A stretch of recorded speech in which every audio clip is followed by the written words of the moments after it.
ನಮಸ್ಕಾರ ವೀಕ್ಷಕರೇ, ಪ್ರಿಯಾ ಸುಚಿ ಚಾನಲ್ಗೆ ಸ್ವಾಗತ.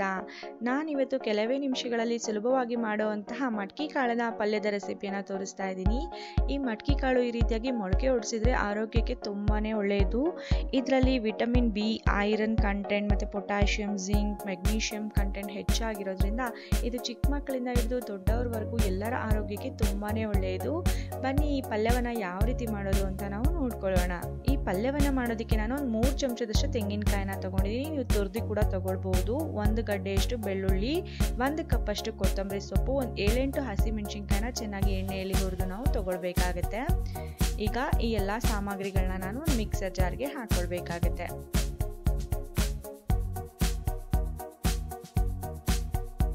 ಹಸಿಮೆಣಸಿನಕಾಯಿನ ಈ ರೀತಿಯಾಗಿ ಎಣ್ಣೆಯಲ್ಲಿ ಹುರಿಯೋದ್ರಿಂದ ಅಸಿಡಿಟಿ ಆಗೋ ಸಾಧ್ಯತೆಗಳು ಕಡಿಮೆ ಆಗುತ್ತೆ. ಈ ಎಲ್ಲ ಸಾಮಗ್ರಿಗಳಿಗೆ ನಾವು ಸ್ವಲ್ಪ ನೀರನ್ನ ಸೇರಿಸಿ ನಾವು ಈ ರೀತಿಯಾಗಿ ನಾವು ಫೈನ್ ಪೇಸ್ಟ್ ಮಾಡ್ಕೊಳ್ಬೇಕಾಗುತ್ತೆ. ಈ ಮಸಾಲಾ ಪೇಸ್ಟ್ನ ಈ ಮಿಕ್ಸರ್ ಜಾರ್ನಲ್ಲೇ ನಾವು ತೆಗೆದಿಟ್ಕೊಂಡು ಬಿಡೋಣ.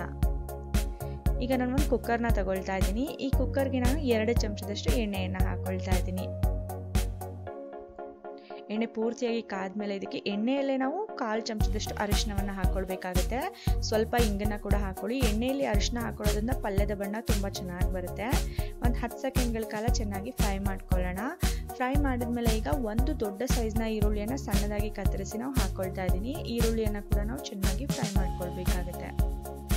ಈರುಳ್ಳಿಯನ್ನು ಫ್ರೈ ಮಾಡ್ತಾ ಇರುವಾಗಲೇ ನಾವು ಪಲ್ಯಕ್ಕೆ ಎಷ್ಟು ಉಪ್ಪು ಹಾಕೊಳ್ತೀವಲ್ಲ ಅದನ್ನು ಇವಾಗಲೇ ಹಾಕೊಂಡ್ಬಿಡೋಣ. ಆಗ ಈರುಳ್ಳಿ ಕೂಡ ಬೇಗ ಫ್ರೈ ಆಗುತ್ತೆ.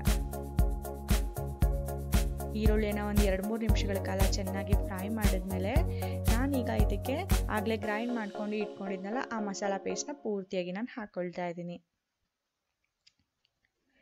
ಈ ಮಿಕ್ಸರ್ ಜಾರ್ನ ನಾನು ಆಮೇಲೆ ತೊಳೆದು ಹಾಕೊಳ್ತೀನಿ. ಈ ನೀರನ್ನು ಹಾಗೆ ಮಿಕ್ಸರ್ ಜಾರ್ನಲ್ಲಿ ತೆಗೆದಿಟ್ಕೊಂಡಿರ್ತೀನಿ. ಈಗ ಮಸಾಲಾ ಪೇಸ್ಟ್ನ ಈರುಳ್ಳಿ ಜೊತೆಗೆ ಚೆನ್ನಾಗಿ ಮಿಕ್ಸ್ ಮಾಡಿಕೊಂಡು 1 ನಿಮಿಷಗಳ ಕಾಲ ಚೆನ್ನಾಗಿ ಫ್ರೈ ಮಾಡ್ಕೊಳ್ಳೋಣ.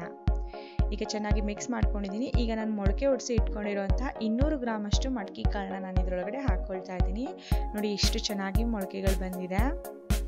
ಈಗ ಈ ಮೊಳಕೆ ಹೊಡಿಸಿರುವಂಥ ಮಟ್ಕಿ ಕಾಳನ್ನ ನಾನು ಕುಕ್ಕರ್ಗೆ ಹಾಕ್ಕೊಳ್ತಾ ಇದ್ದೀನಿ. ಪೂರ್ತಿಯಾಗಿ ಕಾಳುಗಳನ್ನ ಹಾಕಿದ್ಮೇಲೆ ಮಸಾಲ ಜೊತೆಗೆ ಚೆನ್ನಾಗಿ ಮಿಕ್ಸ್ ಮಾಡ್ಕೊಂಡ್ಬಿಡೋಣ. ಉಪ್ಪುನ ನಾನು ಮೊದಲೇ ಹಾಕಿದ್ದೀನಿ, ಹಾಗಾಗಿ ಎಲ್ಲದು ಒಟ್ಟಿಗೆ ಚೆನ್ನಾಗಿ ಮಿಕ್ಸ್ ಆಗಿಬಿಡುತ್ತೆ.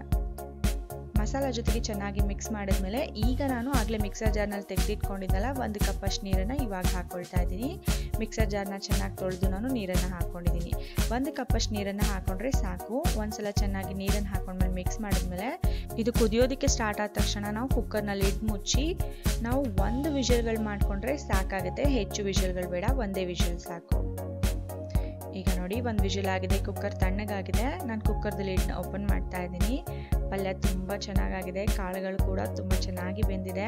ನಾನು ಹಸಿಮೆಣಸಿನಕಾಯಿ ಸ್ವಲ್ಪ ಜಾಸ್ತಿ ಹಾಕಿರೋದ್ರಿಂದ ಖಾರವಾಗಿ ತುಂಬಾ ಚೆನ್ನಾಗಿದೆ. ಇದನ್ನು ನೀವು ಚಪಾತಿ ರೊಟ್ಟಿ ಜೊತೆ ತಿಂತಾ ಇದ್ರೆ ತುಂಬಾ ಚೆನ್ನಾಗಿರುತ್ತೆ. ಚಪಾತಿ ರೊಟ್ಟಿ ಅಲ್ಲದೆ ನೀವು ಹಾಗೆ ಕಡಲೆಕಾಳು ಉಸ್ಲಿ ಯಾವ ರೀತಿ ತಿಂತೀರಲ್ಲ ಹಾಗೆ ಕೂಡ ತಿನ್ಬೋದು, ತುಂಬ ಚೆನ್ನಾಗಿರುತ್ತೆ.